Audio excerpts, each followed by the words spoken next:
Students, पिछले lecture में मैंने कारणता के संबंध में चर्चा की थी एवं कारणता यानी कार्य कारण संबंध के जो सामान्य लक्षण है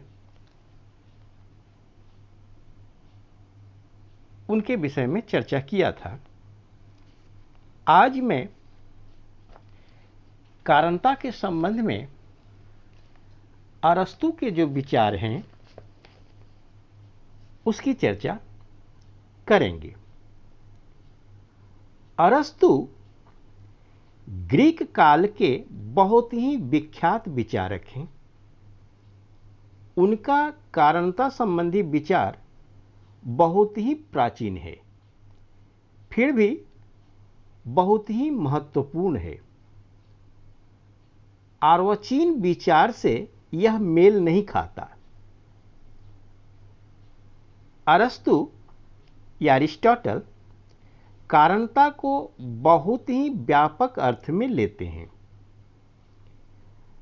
कारण की धारणा में सारे तत्व जो एक कार्य को उत्पन्न करने के लिए अनिवार्य एवं पर्याप्त हैं समाविष्ट करते हैं। अरिस्टोटल कार्य में उन्हीं चीजों के लिए मुख्यतः प्रयोग करते हैं जो मानव निर्मित है। भौतिक घटनाओं के संबंध में ये चर्चा वे नहीं करते, फिर भी वे कारणता सिद्धांत को सार्वभौम मानते हैं।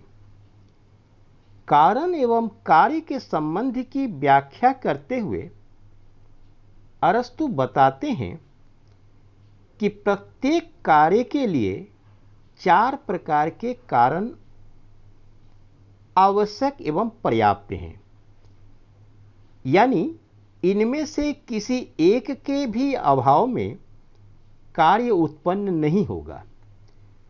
साथ ही अगर चारों उपस्थित रहें तो कार्य अवश्य उत्पन्न होगा। किसी अन्य तत्व की निर्भरता या आवश्यकता नहीं रहेगी।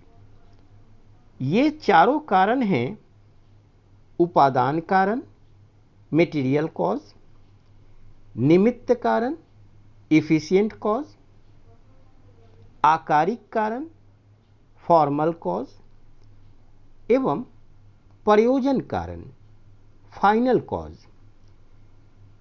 एक उदाहरण से इसे आप समझ सकते हैं। जैसे लकड़ी टेबल की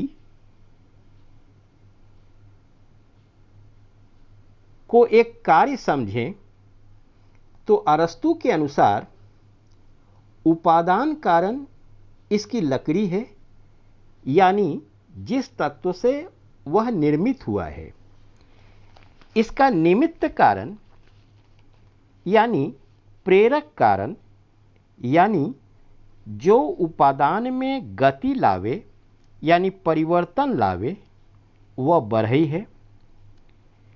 तीसरा कारण यानी आकारिक कारण इस टेबल के स्वरूप की धारणा या उसका प्रत्यय आइडिया है। उत्पन्न होने वाली वस्तु का मूल स्वरूप बढ़ई के मन में वर्तमान है एवं उसी के अनुसार कार्य को रूप मिलेगा। चौथा कारण टेबल का प्रयोजन कारण है, जो कार्य संपादन का उद्देश्य है, यानी टेबल को बनाते समय जो बढ़ई का उद्देश्य है वही प्रयोजन कारण है। परंतु अरस्तु इन चारों कारणों को अंत में 2 यानी उपादान एवं मूल स्वरूप में ही अंतर्भावित करते हैं। परीक्षा करके उन्होंने बताया कि उद्देश्य यानी प्रयोजन मूल स्वरूप यानी टेबल के प्रत्यय को ही वास्तविक रूप देना है, अतः यही प्रत्यय ही प्रयोजन कारण भी है। अरस्तु फिर यह भी कहते हैं कि वास्तव में प्रयोजन ही निमित्त कारण है, क्योंकि वास्तव में वही बढ़ई को उसके कार्य में संचालित करता है।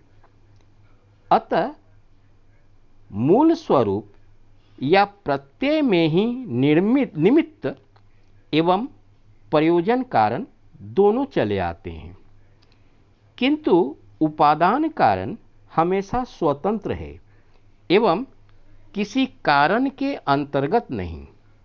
इस प्रकार उपादान कारण एवं मूल स्वरूप जो विचार स्वरूप है, दोनों मूल कारण है।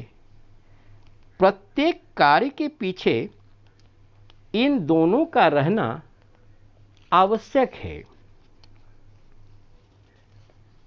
अब हम अरस्तु के विचार का मूल्यांकन करेंगे।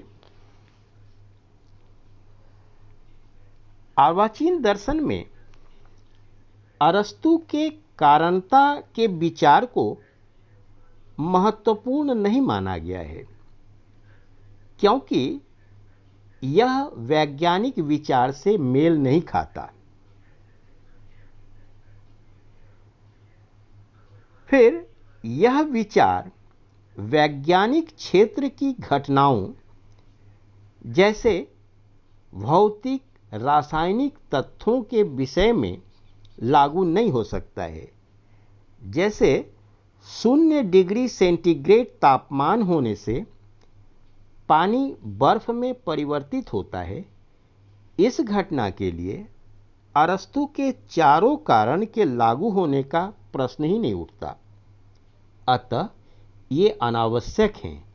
जैसे इस घटना में प्रयोजन कारण की सार्थकता है, अतः ऐसा प्रतीत होता है कि अरस्तु के कारणता का विचार मानवीय कृत्यों पर ही लागू होते हैं, प्राकृतिक घटनाओं पर नहीं।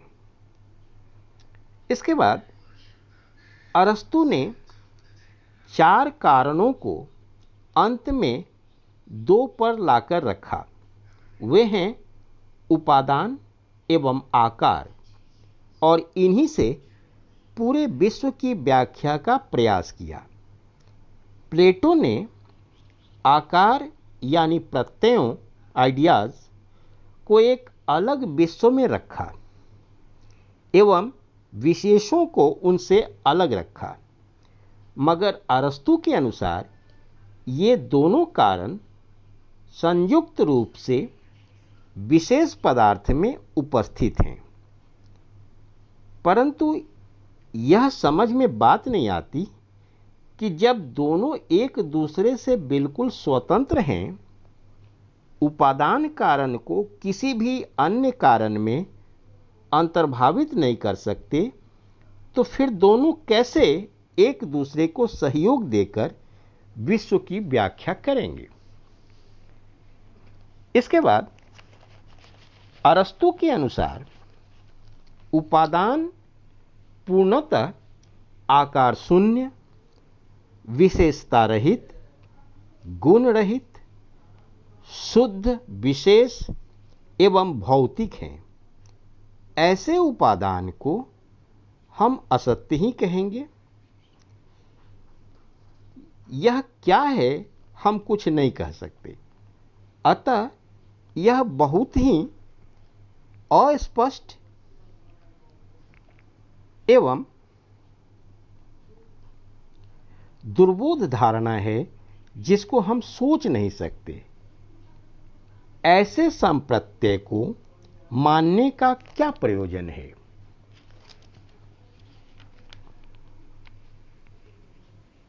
इसके बाद वास्तव में अरस्तु ने जैविक दृष्टिकोण से ही संपूर्ण प्रकृति को देखा।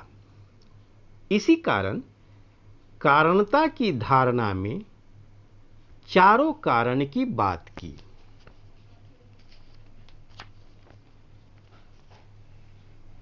अगले लेक्चर में हम कारणता के संबंध में ह्यूम के विचार की चर्चा करेंगे।